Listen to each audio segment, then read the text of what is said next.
Hello, everyone.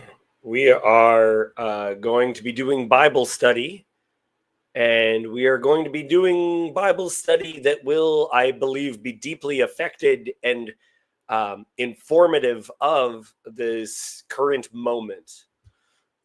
So, if you are much more interested in the thinky talky, what is currently happening aspects of the this little corner of the internet, or Jacob's channel, or whatever you're thinking of, and less interested in Bible study, I promise you that today there will be immense amount of overlap, and I think that this will tether us to something greater and better. So I'm going to drop the link. Yanni is saying a whole bunch of stuff that I'm finding interesting.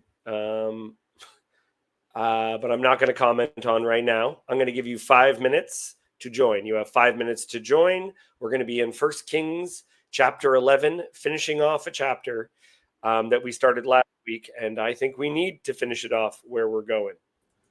Yoav is definitely going to be there. Hi, Yoav. I'll see you, everyone else, in 5 minutes.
Hello.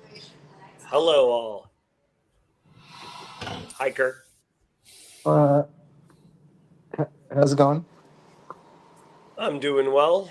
How is well, yeah. We'll get this is a I think it's very important that we do Bible study.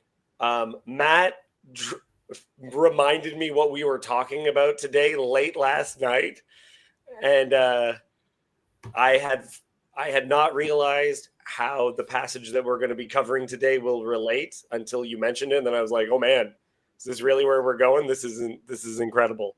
So I thank you guys for coming out on this September 11th, the day after an assassination, where we're going to be talking about, a great passage from Kings. Does anyone want to say anything before we get into anything? Yoav, you're always so full of opinions. Could I say a quick prayer?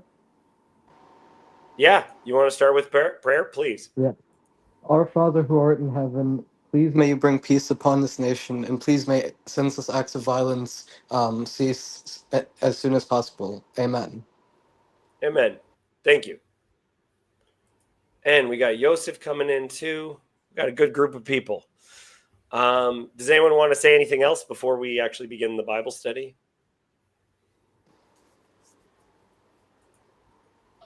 Okay. I want to share one thing as part of my experience that a lot of people know that I do theater and that I'm a theater person.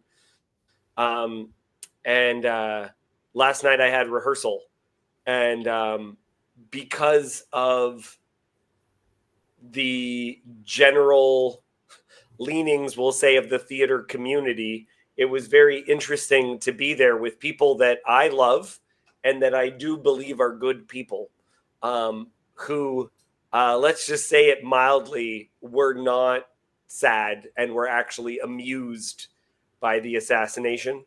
And I was reflecting on the movie 12 Years a Slave.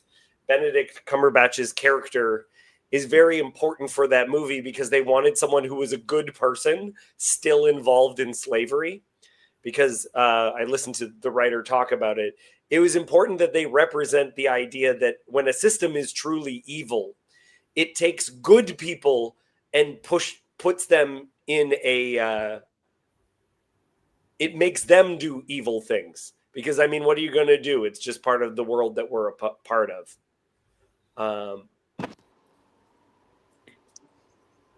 Yeah, Jacob posted stuff on his YouTube channel. He's encouraging people to read it, and I think his stream, he was streaming before we even knew that Charlie Kirk had died. So that was interesting. Yeah. I don't know, he might do a digest channel stream today. My what? Sorry? I said I think he's gonna do just sharing stream today, although I don't know. Okay, yeah, he might. Yeah, and okay, I'm just gonna jump in unless does anyone have anything they want to say?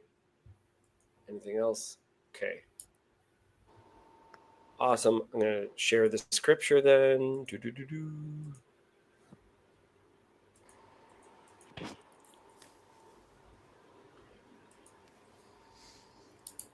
Okay, I believe, unless I was mistaken, we are at verse 23.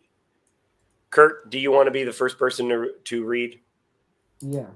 Go Starting at 23, God also raised up as an adversary to him Rezon the son of Eliada, who had fled from his master Hadadezer, king of Zobah. And he gathered men about him and became leader of a marauding band after the killing by David. And they went to Damascus and lived there and made him king in Damascus. He was an adversary of Israel all the days of Solomon, doing harm as Hadad did. And he loathed Israel and he reigned over Assyria. Okay. Jeroboam. Yeah, let's pause 1 second. So again, we're entering into this section where things were good. Solomon was worshiping God. He's turned away, and as that has occurred, these enemies start rising up. It's all right, Yosef. Hopefully you can. Hopefully things will be figured out, and you can come join us. Yeah. So you can see this. There's this again, it's related to David, so it's intergenerational issues are picking up. And we see these people that are beginning to fight against Solomon, but it's all within the larger context of God actually thinking that this is judgment. Hello, Yosef. Are you working now? Yes, I can finally hear you and seem to be on the show. We're good. Okay. Thank you for joining us. Do you want to say anything about the setup for Solomon turning away from God and God raising up adversaries for him? No, go on. If I have comments on. Okay. Rob, can you read for me about Jeroboam, the son of Nebat? Jeroboam, the son of Nebat, an Ephraimite of Zeredah, a servant of Solomon, whose mother's name was Zeruiah, a widow, also lifted his hand up against the king. And this was the reason why he lifted up his hand against the king. Solomon built the Millo and closed up the breach of the city of David, his father. The man Jeroboam was very able, and while Solomon saw that the young man was industrious, he gave him charge over all the forced labor of the house of Joseph. And at that time, when Jeroboam went out of Jerusalem, the prophet Ahijah and the Shilonite found him on the road. Now Ahijah had dressed himself in a new garment, and the two of them were alone in the open country. Then Ahijah laid hold of the new garment that was on him and tore it into 12 pieces. And he said to Jeroboam, "Take for yourself 10 pieces, for thus says the Lord, the God of Israel, behold, I am about to tear the kingdom from the hand of Solomon, and will give you 10 tribes.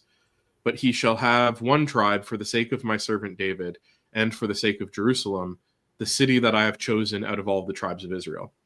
Okay, let's Because pause. Let's pause. Sorry, go ahead. Yeah. Let's pause there because there's so much that has happened already there. So you got this guy named Jeroboam, the son of Nebat.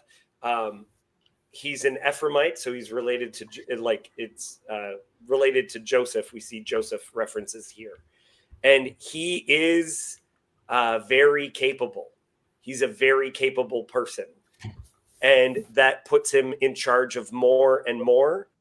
He's very able, is how it's being described, and this puts him into a position where other people would follow him. And this is the bit. Matt, do you want to talk about what we talked about before related to Judges, the ending of Judges, how this might relate?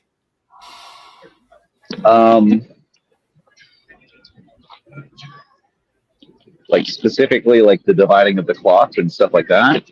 Yeah.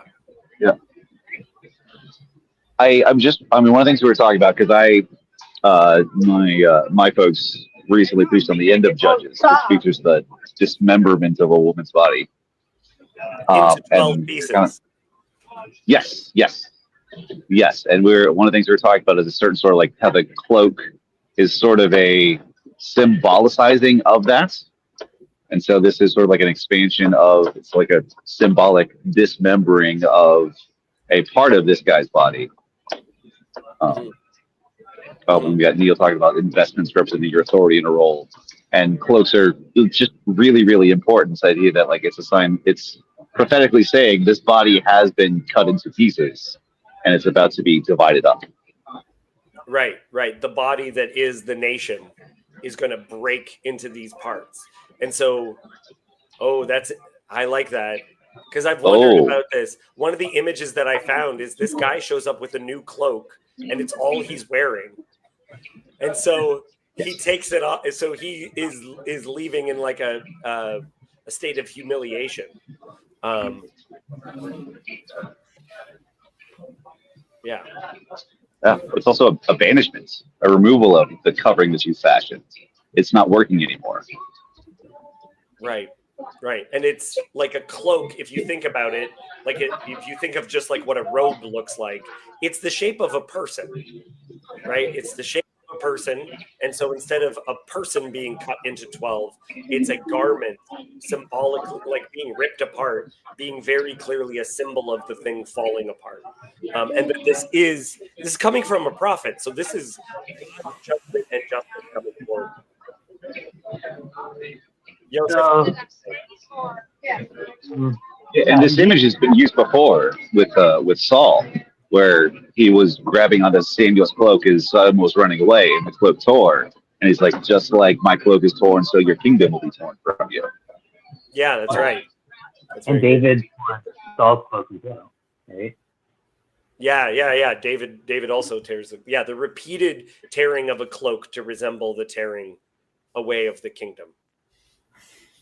Right. And I mean that all goes back to the tearing of the tunic or cloak of Joseph, and like to show Jacob that he died, like the lie, right? It's all there. And so speaking of splitting into 12, and I think there is a theme actually, another Josephite theme.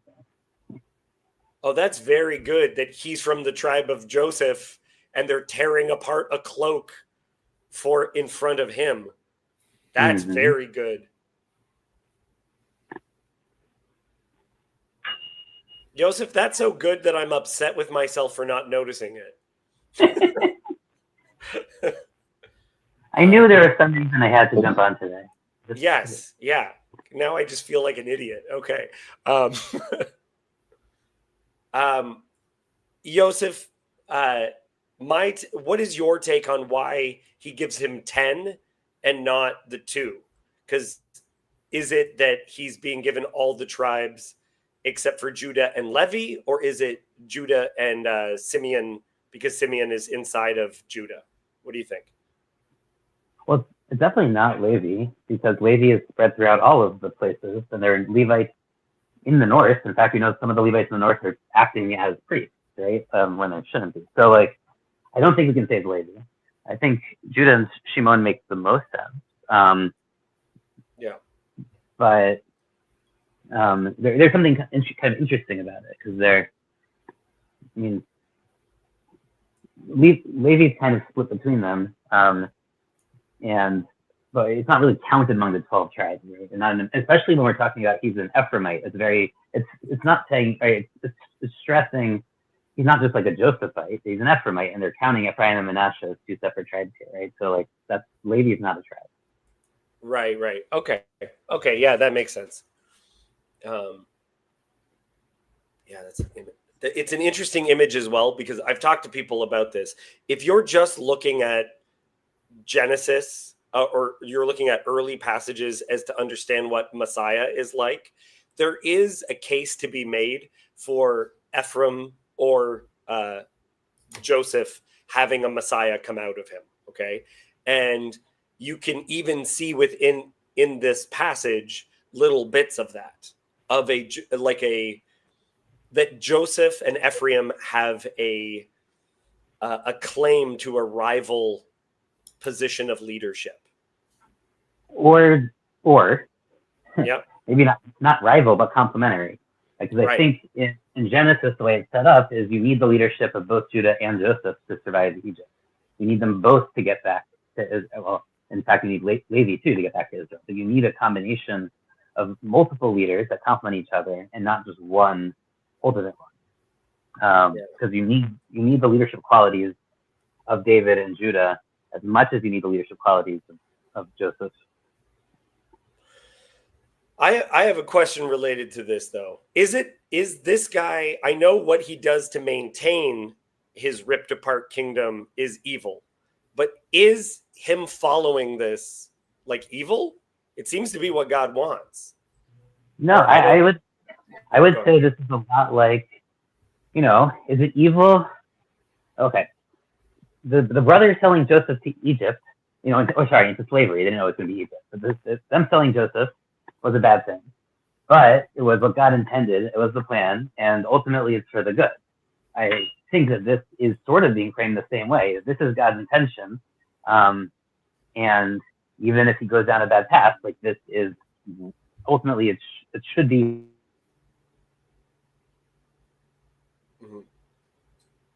Oh, Joseph, we lost you.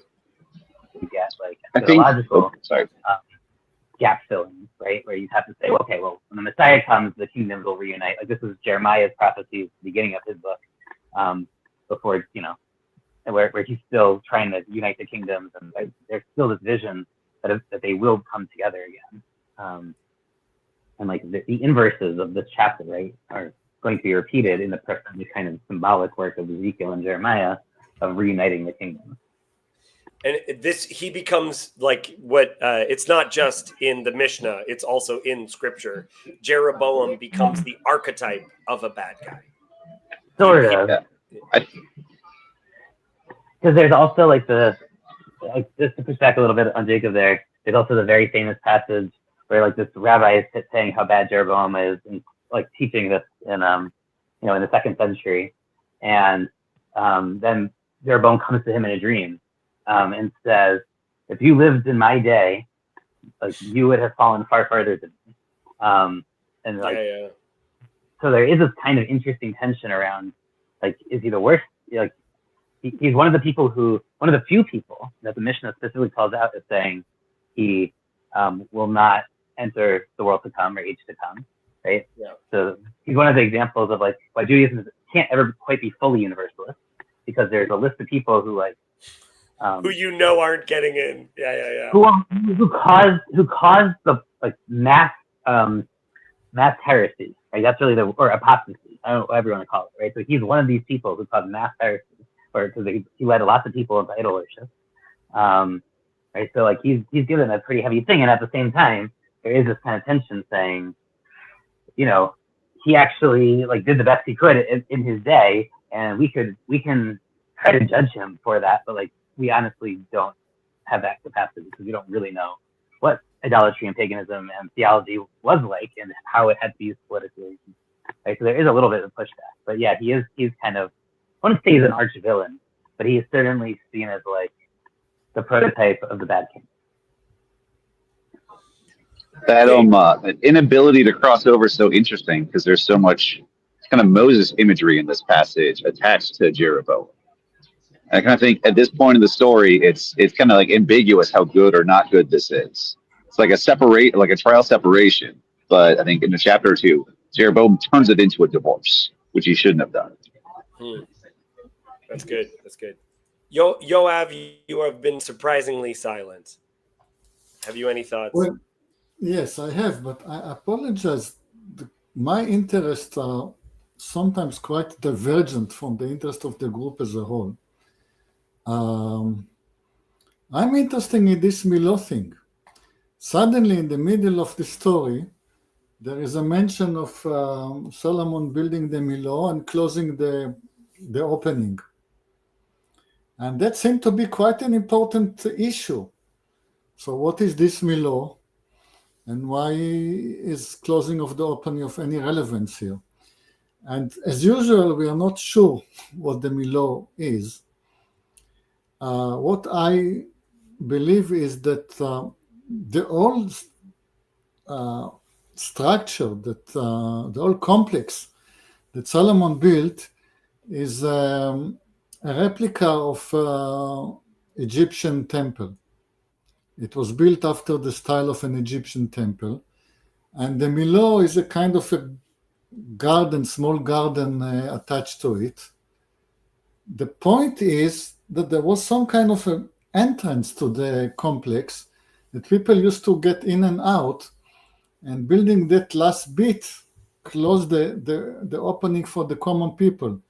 So suddenly it wasn't a democratic enterprise for all of the people, but some kind of an elitist business going to the temple. And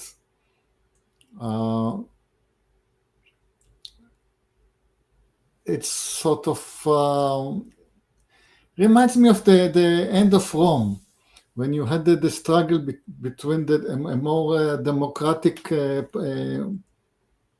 parties and the Senate, a more inclusive Senate. This is always the fall of empires. Mm-hmm. Enough of digression? No, I think that's good. And it's important to remember how these things also fall apart. because they fall apart because there's other people that have claims to authority, right? So as you build up these other, you need the people around you, the people who are your supporting structures. You need them to continue to support you, right? The king does not stand on his own.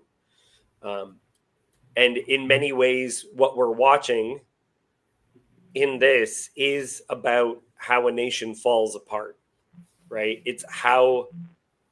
This is like how civil war begins.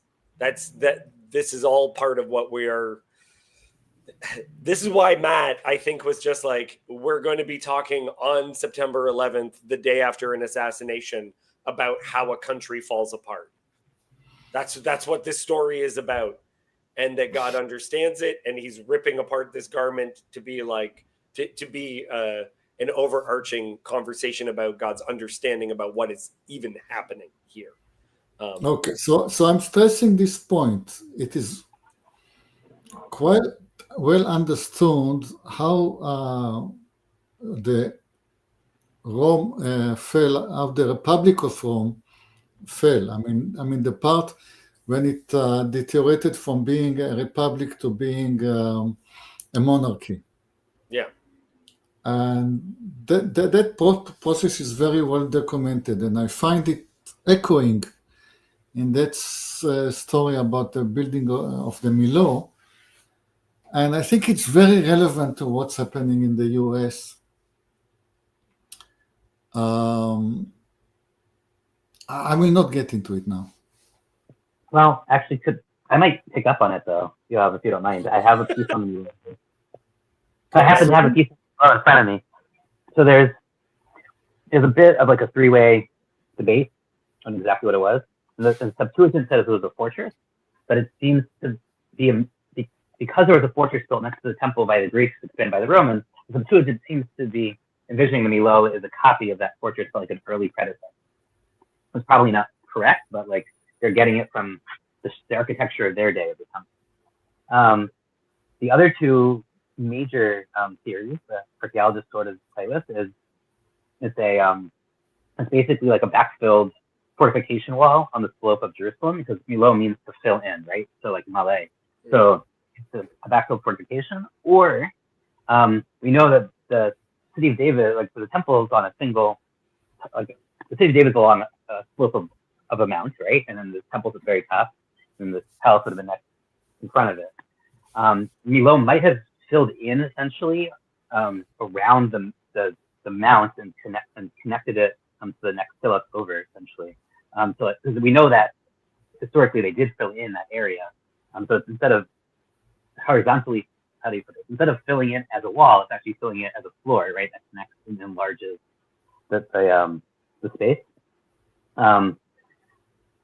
So the three major kind of theories around that are, like we get in Jewish sources, that's archaeology. We then get that the purpose of these things were, especially the third theory, so in Sanhedrin it talks about that David made these breaches in order to basically make the Temple Mount more accessible to the people. There's another idea that he left an open space, like a public open space in front of the temple or the palace so that people could gather.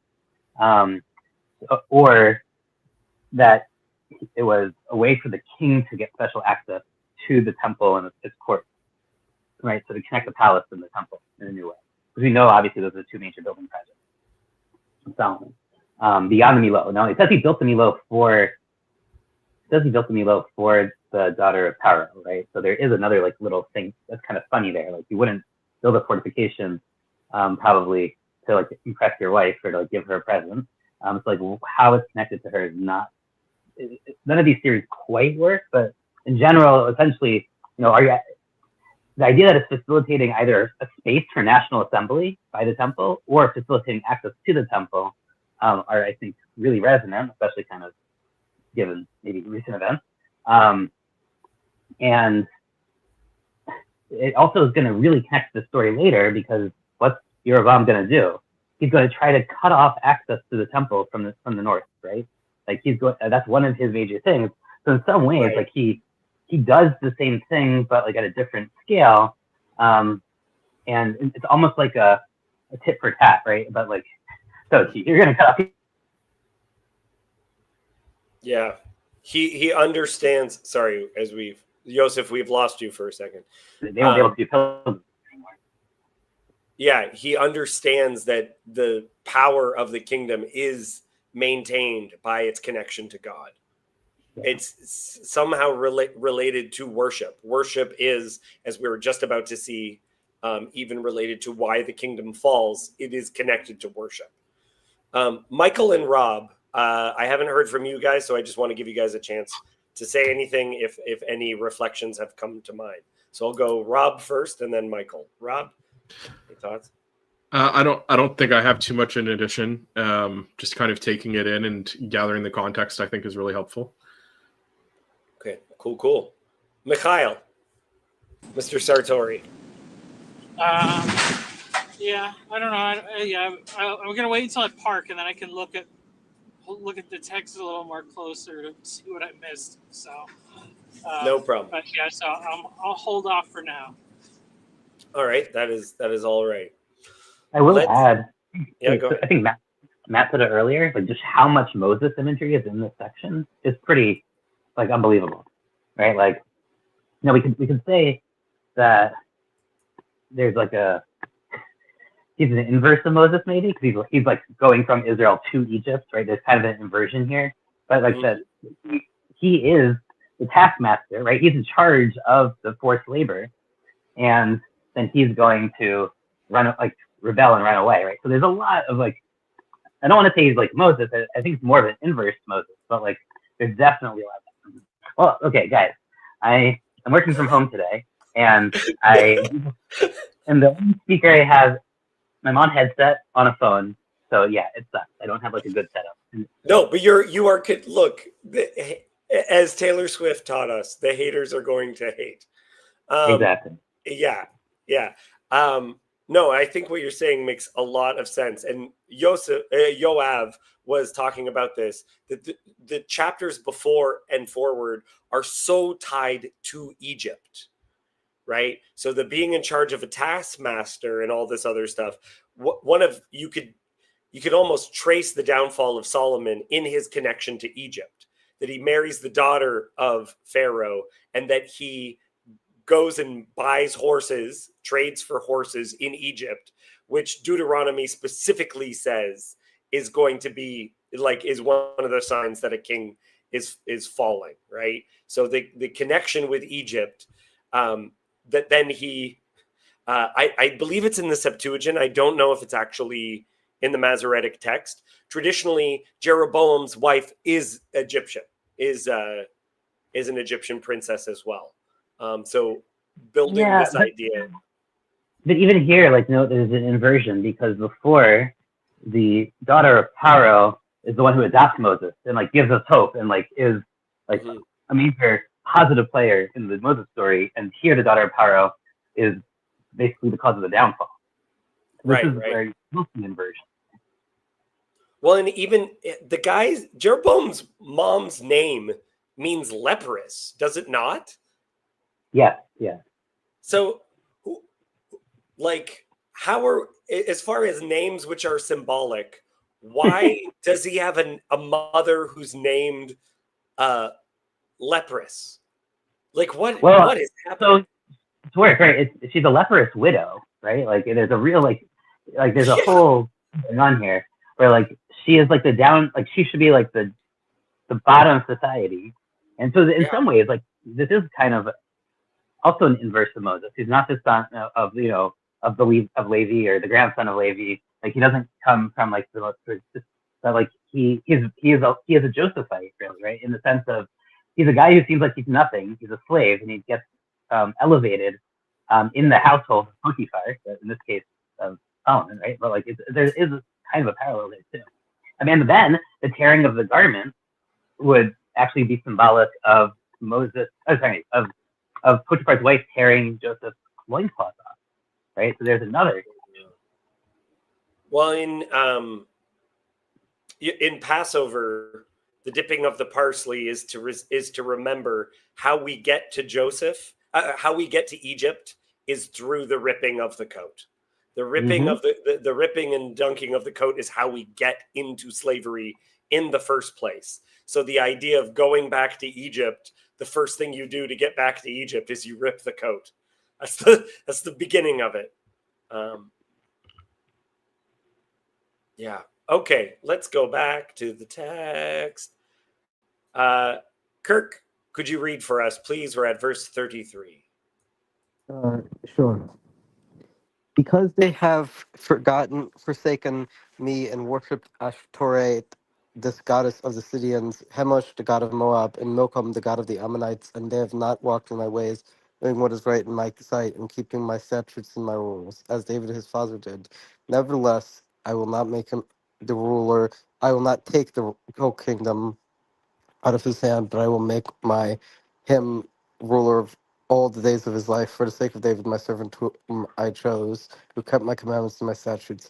But I will take the kingdom out of his son's hand, and will give it to you, 10 tribes. Yet to his son I will give on one tribe, that David, my servant, may always have a lamp before me in Jerusalem, the city where I have chosen to put my name. And I will take you, you shall reign over all that. Sorry, you should reign over all that your soul desires, and you shall be king over Israel. And if you will listen to all that I command you, and will walk in my ways, and do what is right in my eyes, by keeping my statutes and my commandments, as David my servant did, I will be with you, and will build a sure house, as I built for David, and I will give Israel to you, and I will Okay, inflict the. Look at this, is incredible. This is a blessing given to the guy who is about to be the rebel. The rebel, if he follows, could have, like what you were saying, could have been complimentary, or could have been this corrective process. Like, he's going to become such a thorn in the side of Judah. But if he was willing, if he would follow after God, then there would be security given to him. And again, the security that's taken away was all tied to, as we go up, these foreign gods, right? Chemosh and all this other stuff that's being referenced, Ashtaroth and all this, Milcom. These are all references to the worship that's actually made the one unstable. In the same way, if this rebel becomes a worshiper, like a true worshiper of Hashem, then his kingdom will be secure. Right? It's this weird sort of thing that's put forward to this guy who is going to go down as such a son of a bitch. Yeah, but I mean, at the same time, this should remind us of David. David is a rebel against Saul, and he gets a very similar sort of blessing. And this blessing keeps referencing David, I think, because he is the rebel king. Yeah. Yeah, and Sartori talked about this when we were talking about Saul versus David. Sartori said that Saul is a boomer, right? And so, like most boomers, he's unwilling to let the next generation actually take the position that they need to take, right? Like, and that's part of it is allowing the person who can correct you, and who you might be handing the next in line, not seeing them as a threat, but actually bringing them forward, right? But instead he fights against it.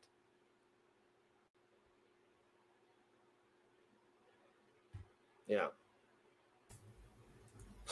This is so good, Matt. Israel gets 2 Robin Hoods in 3 generations. That's good. Okay, Kirk. Sorry, go ahead, Yosef. I was gonna just say, like, at the same time, something that's like particularly impressive about Solomon, maybe that we don't talk about, is there's no fight over dynastic succession with him. Like, yes, there's this rebellion, but his children, he has a lot of children, do not fight. Like, Rehoboam is the king of Judah. And especially considering like what happened under David, like that itself is actually like something probably worth noting. Yeah, but that kid sucks.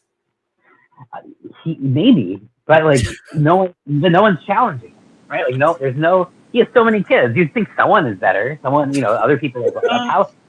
somehow he is able to actually cultivate a single line of succession. This is a really hard thing to do. I think this is kind of one of the things Yoav mentioned last week.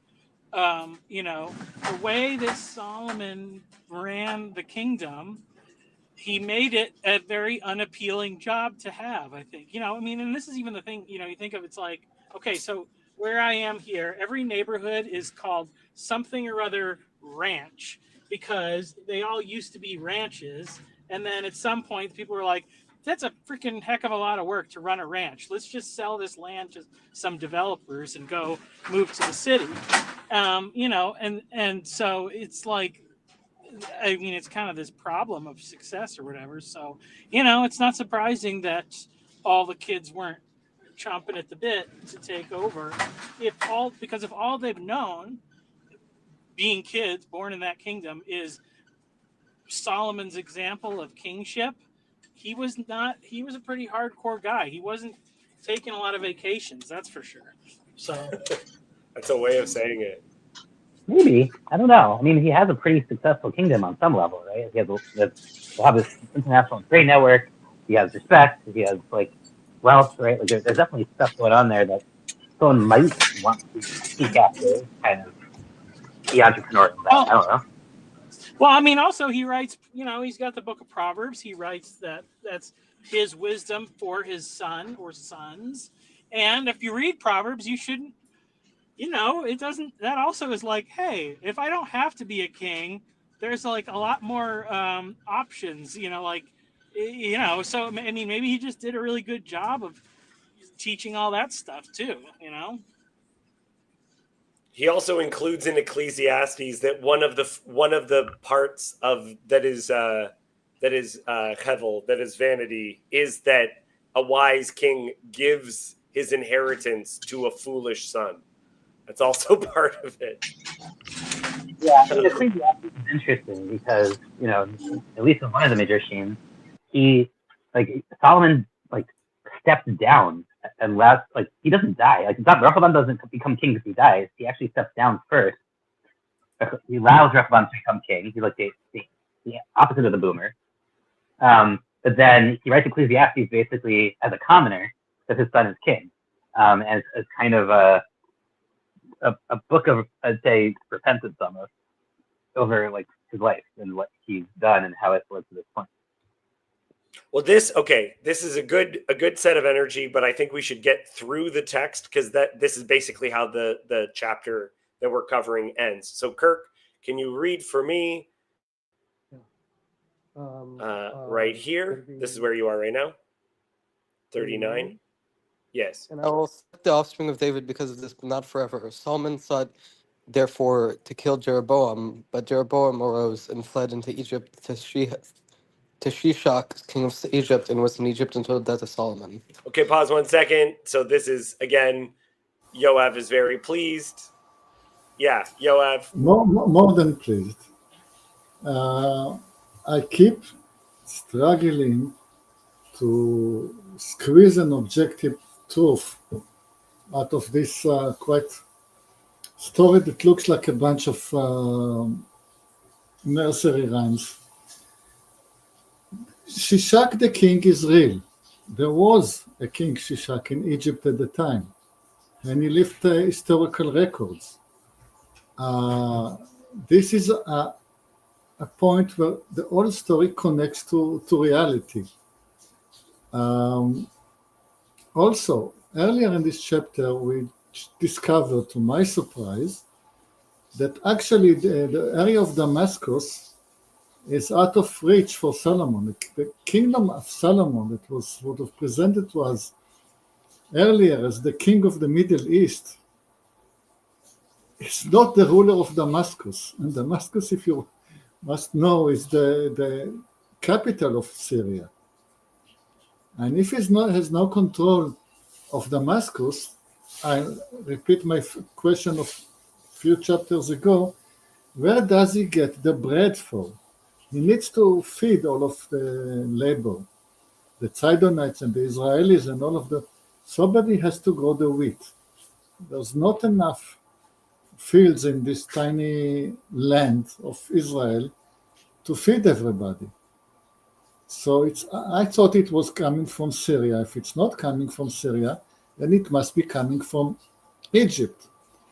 So we're learning that Egypt is feeding this whole enterprise. I mean, supplying the wheat. So it is, by extension, it is all an Egyptian enterprise. And this King Shishak is everywhere. I mean, he has his men in Damascus, and he has his men in Israel, and he has his men in Judah. He's the head of the octopus. And we're going to see that, as I said earlier, and I'm going to repeat myself, this is all about Egypt. Okay, thank you. As always, your perspective that I'll often disagree with is very welcome here. Let's finish the chapter, and then I can hear what people are thinking about this stuff. Rob, Just a comment. Yon God says the arms have minds of their own. Exactly. Yon God in this case is exactly right. There is a head of the octopus, but the arms have minds of their own. Okay, Rob, can you finish up the chapter for us, please? Sure thing. Just at 41 there? Yeah, 41 till the end. Now the rest of the acts of Solomon and all that he did, and his wisdom, are they not written in the book of Acts of Solomon? And at the time that Solomon reigned in Jerusalem over all Israel was 40 years. And Solomon slept with his fathers and was buried in the city of David his father. And Rehoboam his son reigned in his place. Okay, good stuff.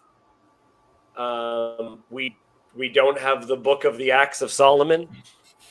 I'm sure people have things that they say are that. The Septuagint claims to have a book called the Wisdom of Solomon, but we don't have anything that I know of that's claimed to be the book of the Acts of Solomon.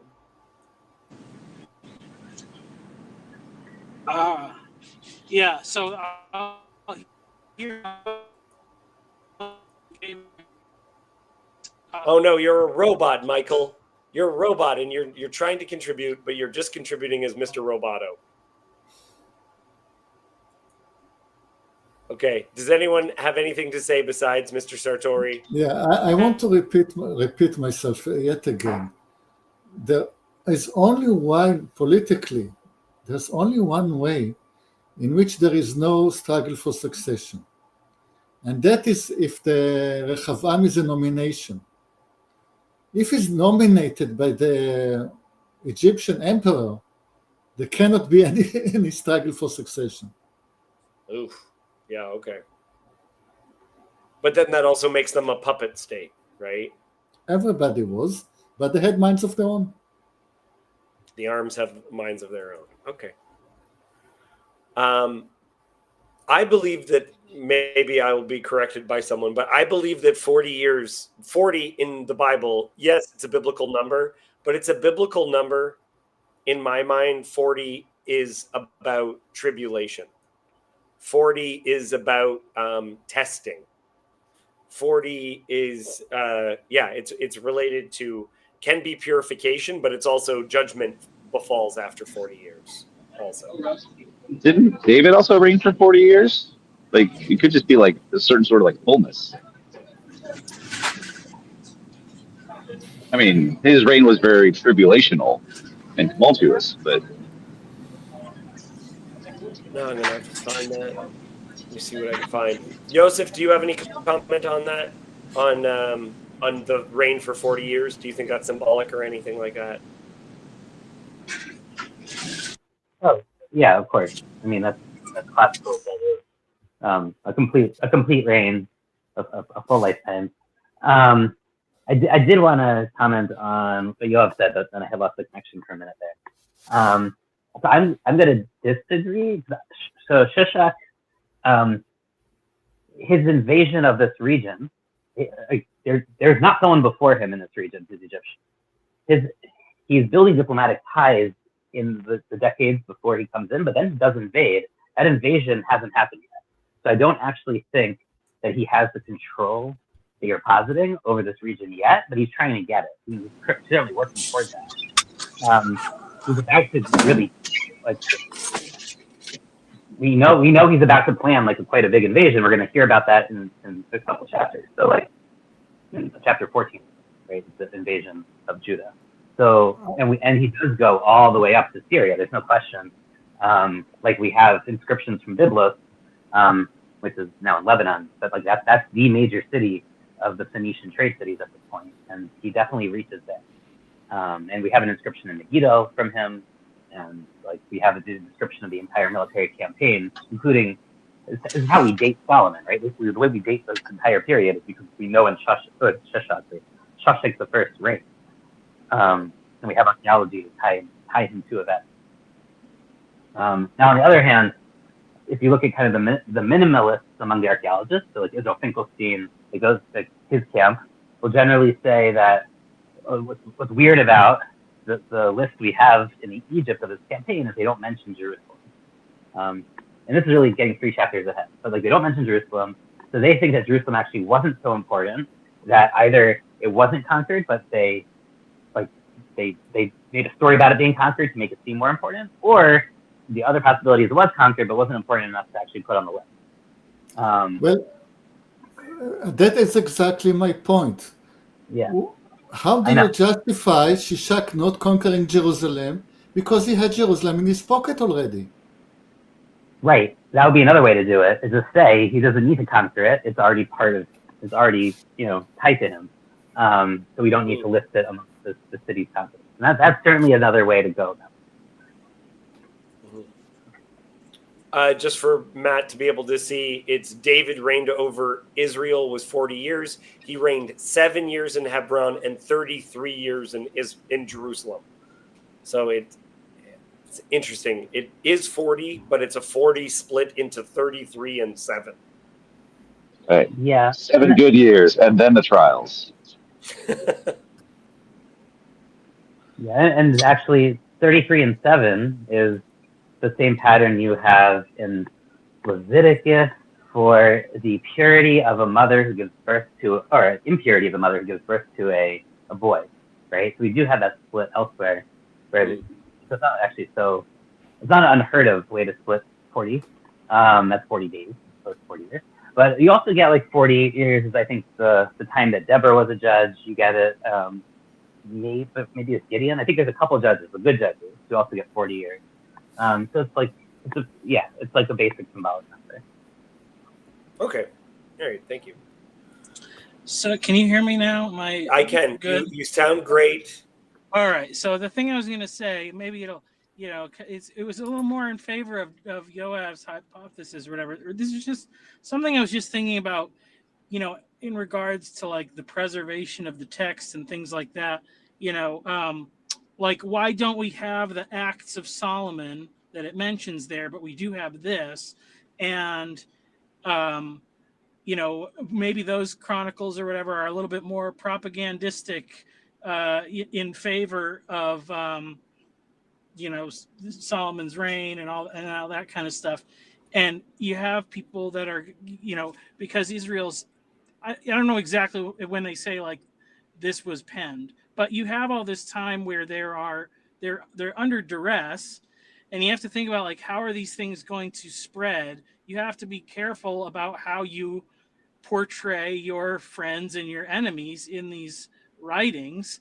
And so even to have like a pro-Egyptian bent in the text or whatever is a way to guarantee that it doesn't like get confiscated, or it gives it more importance when they go into exile or something like that it rather than the something that's a little bit more for the in crowd, I guess. Well, a reflection on that, Michael, is a reminder that there are no historical books in the Bible. In the Jewish way of dividing this book is seen as prophetic. This is a prophetic book, right? But the Chronicles is not. And Chronicles has the same stories, right? Almost. Right. They actually have a little bit more detail in some of these things and less than others. Chronicles is a lot more polemical in one sense. Chronicles is very clearly written, and it might be like it is drawing from the archives of the state of the Kingdom of Judah. There's no question. Now the final version we have is quite late, but they seem to have material from the actual like the Chronicles of the Kingdom of Judah, and that seems to be kind of it's much more pro-Judah, anti-Israel, and much less focused on like, hey, everyone's worshiping idols and that's really bad and we should condemn everyone. Because this book is that. This book is a prophetic book because it's about, hey, you guys need to fix what you're doing when you don't behave properly. Like, and when you do behave properly, we're gonna highlight that and say good job. Right? This book is much more focused on theology, on actually doing like religion. There's a lot of reasons why it's prophetic, whereas the other one is considered in the writings because I wouldn't say it's a book of history, but it's certainly a book that is far more political.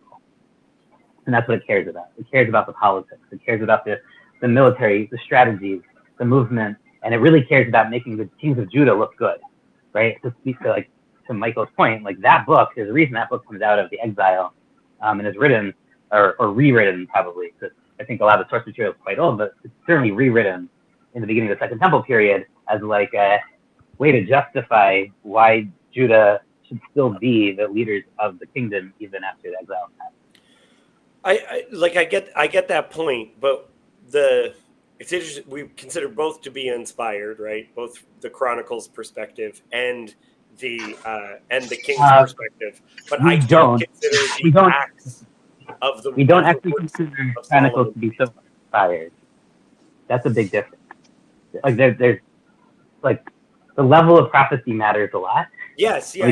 No, I know Chronicles is not as inspired as Kings within the Tanakh. I get that. But I am saying that it is interesting that we have both, but we do not have the acts of the works of Solomon. That's something completely different. That's like I don't know that it's a history book. I don't know that it actually is. I think it might be part of the source material of Chronicles. Okay. Well, the point is even I think an interesting one. If you take it on like the fully like spiritual level of like divine inspiration, because you think about if you're going to send so something like God is consciously thinking of, I guess you could say, and the human authors, even if your intention is to speak only truth, you still have to write speak the truth in a way that once you release it, you realize it's going to be filtered through like a propagandistic lens of how it might be used by other people or in comparison and competition with other sources. And so just because of the thing, kind of to push back kind of like the new atheist critiques about like, why doesn't the Bible just say like XYZ in like these black and white terms? And it's like, well, that's how a propaganda author would speak. It's actually more sophisticated in the way that it kind of makes you work and think about some of this stuff. So can I ask Matt for your thoughts related to how you thought this section that we read today, how it might relate to the current I don't know, the shift in the zeitgeist, or however you want to say it, that we're enduring right now? Right.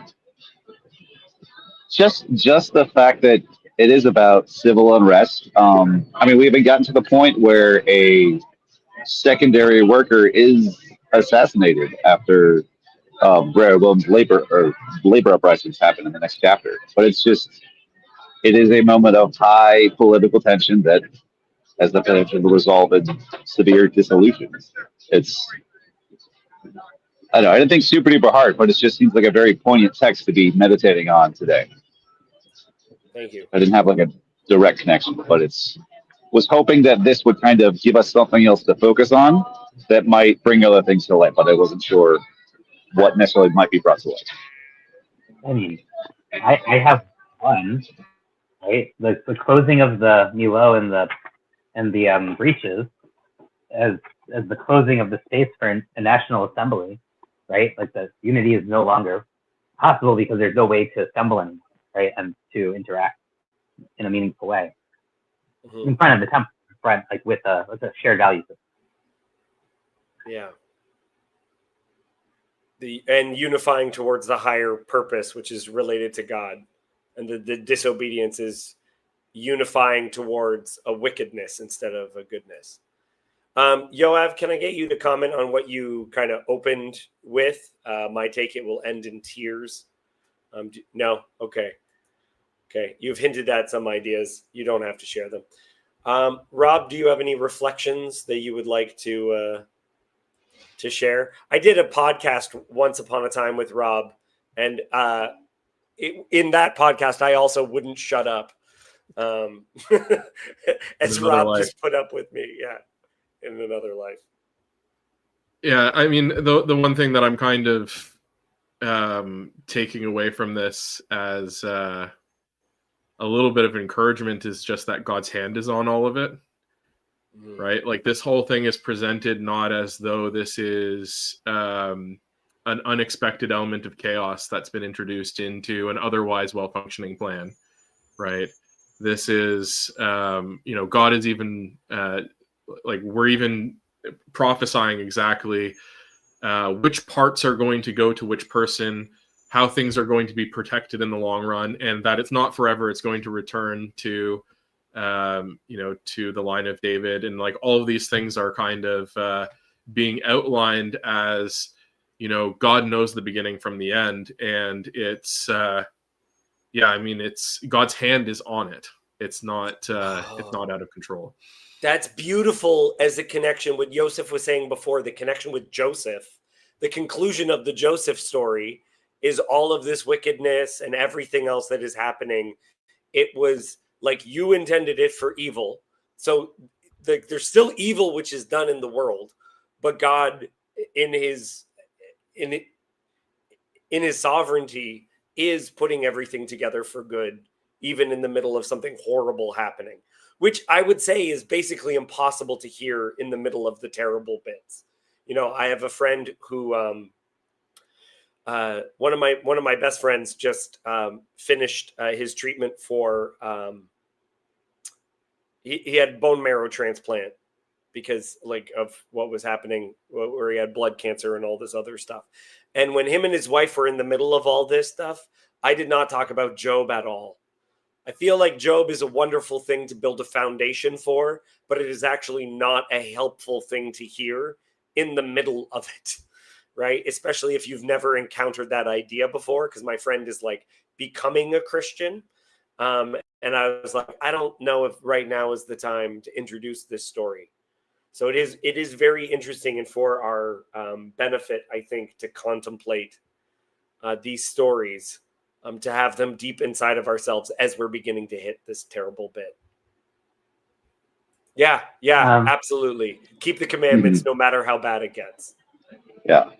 Which I think I may have said when we were doing Judges. That is like, you got to be, I don't care how bad it is out there, you got to be a Boaz. You got to keep the commandments no matter how bad it gets. You always know how to do like a few things. Yeah. Just because you mentioned Job, I think I'd be remiss to not say this on a stream. Last night, Jess and I recorded the beginning of our Dialogos on Job as a preview of our conversation at Southestuary, which I hope people come. I'd love to meet people. But we're going to be talking. I'll be on to talk about Job with Jess and Shari. There's a whole other bunch of people. Paul Vanderclay will be there. John Jordan Hall. So this is a plug. I'm going to be there. You haven't heard about it yet. I got all my stuff figured out, so I'll be there. I won't be there. I'm Excellent. very upset about it. I wish that I met you in person. Has he said something interesting? Hopefully, this will not be the only TLC event I ever get to, but it'll be the first one. It'll be the first one that I will have gotten to. So I'm looking forward to that. Kirk, what did you want to say? You wanted to say something? I was just saying, it is not the sin of Adam and Eve. That's your problem. It's the sin of Cain and Abel. Yeah, I was just gonna say, insightful point by Hazy. I'm just going to leave that. I don't have to talk about everything. Does anyone have anything else that they want to say before we go? Matt, it seemed like you had. Yeah, actually, Perhaps. I did. Okay, Well, okay, I was Kurt, just gonna say end that, it. and then we'll let Matt, and then if there's anyone else. I was going to conclude with a quote by Leonard Cohen. No matter how bad it gets, there's a blaze. There's a crack of light in everything. Yeah. Mathieu, Marisyahu. Yeah. The biggest thing I've been ruminating on for the last day is, especially since we live in TLC, broader community, a big thing that's said a lot is that symbolism happens, and there's a lot of attention that's paid to patterns. But we are not bound to those patterns. That's like fate is not the final word. And I've been saying on the fact that, especially New Testament guy, Christian, you have in the cross a pattern that has been established, and then the pattern was, according to the story I live by, has been utterly rejected and rewritten on the spot. And just watching how Twitter has dragged everybody I know's emotions in one particular direction. Events can be interpreted multiple different ways, and they can be the foundation for a number of different patterns. Yeah. So I have to talk about this. So in the version that I saw, someone showed me the video, which was horrific. But in the version that I saw, he was talking about gun violence right before it happened. Like as he was in the middle of talking about gun violence when it happened. If what I saw was legitimate and if my memory is correct. But either way, I was thinking about Esau because in rabbinic tradition, it says that the patriarchs all kept Torah. Now, when you read the story of Isaac, to me, it just seems if all you had was Genesis, you would never say that because it says Isaac liked the game that Esau would hunt for him. And the answer within the rabbinic material was that, well, yeah, but Esau was such a good shot that he could kosherly slaughter an animal with an arrow because it would slit the throat of the animal from that far away. So people are talking about what has occurred as a sacrifice, as a martyrdom, that he's dying for his beliefs, and the way that he got shot is the way that you know what I mean, Jacob. Well, I don't want to get I'm trying not to get too deep into the weeds. I'm talking about something which I think symbolically occurred, which is I think this person was sacrificed, and a sacrifice is made by slitting the throat of the animal, and that occurred publicly. Yeah. I mean, I did think that, because like people are like, oh, it's horrible to show these things, and I think that we're like, that was very much of like the boomer kind of mindset. Even though it's like you've seen these things so many times in movies, and it's very different when you see the reality of it. Yeah. And I think and that's something that obviously when people had to take more of a role in like the procuring their own food, you thought about that a much more regular basis. The cost of and I think that is part of the reason behind why the rituals of sacrifice were put in there so that you can understand the gravity of it. And I did think kind of like that, and the footage of the young woman on the train too, like it is something reminding me of like the end of Judges, in that like it's maybe good for people to actually be face to face with like the reality of what this stuff is, especially because like it's so cheap to say things online. Well, and I told you that night I was at rehearsal and someone made a comment that was like kind of joking about it, not upset about it, and then I said, "Did you see the video?" And she said, "No." Right? I don't know if you could. And honestly, it's like I don't think anybody that's celebrating will hear anything that I have to say. But the thing I was thinking was like, these guys' kids are going to grow up and they're going to get a set of stories about what a good person he was from all the people that knew him and loved him. But then there's also just going to be the fact that there's going to be all this stuff, and it's public and it's out there, of people saying things, um, horrible things, or whatever it is, being laughing and being joyous about this. And it's like, yeah, that guy, yes, he can't do anything about it, but there's going to be kids that are growing up, and then they're going to like um look back and be like, this was the world that took that my father died in. So that it's just to be so much more cautious about the things that we say, and obviously all of us um probably have said things that are a certain degree of stupid, and I'm very Yeah. much guilty of that. But yeah, just being this stuff has repercussions. It does, Michael, but at the same time, I don't know, maybe because I'm just saturated. I mean, I know Kezi's in the comments, he's even more saturated, but I'm just saturated with Israel, Gaza stuff constantly. Like, I see, and I mean, you all here too, right? Like, we see people online celebrating the deaths of Gazans, and we see people online celebrating the deaths of Israeli soldiers, or hostages, or people from October 7th. Like, this has been a reality for years now for us. Yeah. Like, this isn't new. And I don't know, in some ways, I don't know, I'm not feeling his death as strongly as like a turning, like, pivotal moment, maybe in the same way, because like I just feel like I've been inundated by violence and this sort of callousness around it, and this kind of like apathy to rule of law, like for years, and like I don't know, like this doesn't. Maybe I feel like striking other people is a much more pivotal moment than striking me, perhaps, just because like relative context. But yeah, I mean, I don't know. Thank you for sharing that perspective. Okay. Yanni says, good guy, Yosef. Any closing remarks before we go?